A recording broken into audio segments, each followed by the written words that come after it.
मातृभूमीमध्ये अनेक नवरत्ने जन्माला आली आणि यापैकी बाबांना कशी सोने म्हणजे आमचे लाडके अजितदादा पवार साहेब. कठोर शिस्त, स्पष्ट वक्तृत्व, धडाडीचे नेतृत्व, सर्वस्पर्शी कर्तृत्व, जनसामान्यांशी जुळलेला अनमोल नातं, कधी तिखट प्रहार, कधी हास्य खळखळत, आजवर त्यांनी परतून लावले संकटाचे कित्येक प्रहार. आव्हानांना पूर्ण उतरतात लढवय अजित पवार. अशा राजकारणातील दादा व्यक्तिमत्वाला विनम्रते अभिवादन करून मी माझ्या विषयाची सुरुवात करतो. आणि कच्च्या राजकारणात दिलेला शब्द पूर्ण करण्यासाठी प्रसंगी नुकसान सहन करतील, टीका आणि टोकाचा विरोध सहन करतील, पण दिलेला शब्द पाळणारच असे नेते बोटावर मोजणे इतकेच आहेत. बोले तैसे चाले त्याची वंदाळी पावले या उक्तीप्रमाणे महाराष्ट्र राज्याचे दिवंगत उपमुख्यमंत्री नामदार श्री अजितदादा पवार साहेब यांचे नाव आवर्जून घ्यावे लागेल. प्रशासनावर मजबूत पकड, पक्ष संघटनेवर मजबूत पकड, दिलेला शब्द पाळणारे, पाहतो, करतो, बघू अशा शब्दांना ज्यांच्या शब्दसंग्रहात स्थान नाही, कार्यकर्त्यांची पूर्ण माहिती असणारे, कार्यकर्त्यांच्या अडीअडचणीला उभे राहणारे, जे पोटात तेच ओठावर असणारे, टापटीपणा, स्वच्छतेची आवड, वक्तशीरपणा या गुणांना जपणारे, पर्यावरणाविषयी आग्रह असणारे, महाराष्ट्राच्या राजकारणातील एकमेव उदाहरण म्हणजे श्री अजितदादा पवार. दादांकडून आलेली काम प्रशासनाच्या पातळीवर गतीने पुढे सरकायची. याचे कारण ते वेळेवर झाले नाही, तर दादांच्या रोषाला सामोरे जाण्याची तयारी अधिकाऱ्यांना ठेवावी लागेल. दादांचा आग्रह जनहिताच्या कामासाठी असायचा, त्यामुळे दादांकडून आलेली कामे वेगाने मार्गी लावली जायची. म्हणूनच प्रशासनात दादांचा जेवढा दरारा होता तेवढा आधारही होता. दूरदृष्टी, धडाडी, अचूक नियोजन, अचूक धोरण, अचूक निर्णय क्षमता यांच्या जोडीला माणुसकीचा ओलावा जपणाऱ्या या सामर्थ्यवान नेत्याच्या रक्तात फक्त आणि फक्त विकासाचे ध्येय भिनलेले होते.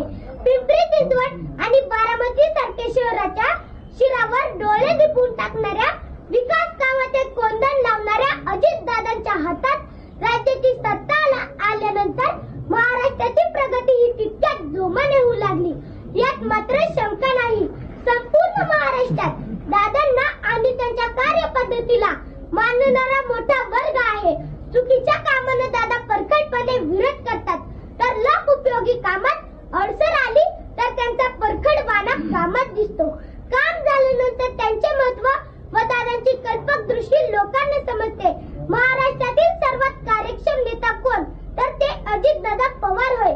सकाळी 6 वाजता कामाची सुरुवात केली, रात्री 1-1:30 वाजेपर्यंत वर्षातील सर्व दिवस सलग काम करण्याची क्षमता असलेला एकही नेता राज्यात सापडणार नाही. प्रचंड प्रवास, दिवसभरात हजारो लोकांना भेटणे, अधिकाऱ्यांच्या सलग बैठका घेणे अशी सगळी कामे दादा तितक्याच कार्यक्षमतेने करत होते. म्हणूनच मी म्हणेन, अशा अनेक गुणांनी संपन्न असलेले माझे दादा एक अद्भुत रसायन होते. अजितदादा हे दूरदर्शी, वास्तूक विशारद होते. बारामती, पिंपरी चिंचवड अशा शहरांना घडवत असताना सोना ज्याप्रमाणे दागिन्याची कलाकुसर करतो, त्याच बारकाईने प्रकल्पाच्या अंमलबजावणीवर लक्ष ठेवले. या प्रकल्पाच्या भव्यतेमुळे ही शहरे आज महाराष्ट्रात एक नवीन ओळख निर्माण करीत आहे. अचूकता, कलाकुसर आणि गुणवत्ता यांचा मेळ दादाने एखाद्या वास्तूक विशारद प्रमाणे ही शहरी घडवली आहे. ज्ञानपीठ पुरस्कार प्राप्त श्रेष्ठ कवी विंदा करंदीकर यांची प्रसिद्ध कविता मला आठवते. जनतेच्या हृदयामध्ये अन्यायाची कळ आहे, जनतेच्या बाहूमध्ये सागराचे बळ आहे. जनतेच्या हृदयामध्ये अन्यायाची कळ आणि जनतेच्या बाहूमध्ये सागराचे बळ ज्याला ओळखता येते तोच लोकप्रमुख राज्यकर्ता होऊ शकतो. राज्यकर्त्याचे हे गुण लक्षण ज्याला यथार्थपणे लागू पडते असे राजकारणातील एक नाव म्हणजे श्री अजितदादा पवार.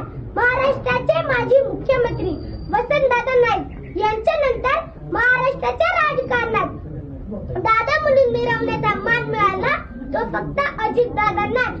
आपला स्पष्ट वक्तव्यपणा आणि सडेतोड वक्तृत्वाने महाराष्ट्राला हलविणारे दादा हे माझ्यासाठी आणि उभ्या महाराष्ट्रासाठी कायमच आदराचे स्थान असतील. आम्ही त्यांच्याकडे आदर्श म्हणून पाहतो. म्हणूनच दादांच्या बाबतीत म्हणावे लागेल, you can love him, hate him, but you can't ignore him. तुमच्यासारख्या आणि माझ्यासारख्या असंख्य व्यक्तींचा आदरवड असलेल्या दादांना माझ्या शब्द रूपातील श्रद्धांजली मी पुढील काव्यात व्यक्त करतो. हिमालयही तर कापतो जेव्हा सह्याद्री उभी राहते, वादळांनाही थांबावे लागते जेव्हा सिंह चालू लागतो, जेव्हा नेतृत्व दादांकडे येते तेव्हा महाराष्ट्र सुद्धा वेगाने दौडू लागतो, महाराष्ट्र सुद्धा वेगाने दौडू लागतो. जाता जाता एवढेच म्हणे, बलशाली व्हा महाराष्ट्र नवा, अजित दादांचा मुख्यमंत्री व्हावा. या माझ्या स्वप्नप्रमाणे महाराष्ट्रातील दादांवर प्रेम करणाऱ्या तमाम चाहत्यांच्या मनातील अर्धवट राहिलेले स्वप्न मनाशी कवटाळून तुम्हा सर्वांचा निरोप देतो. जय हिंद, जय भारत, धन्यवाद.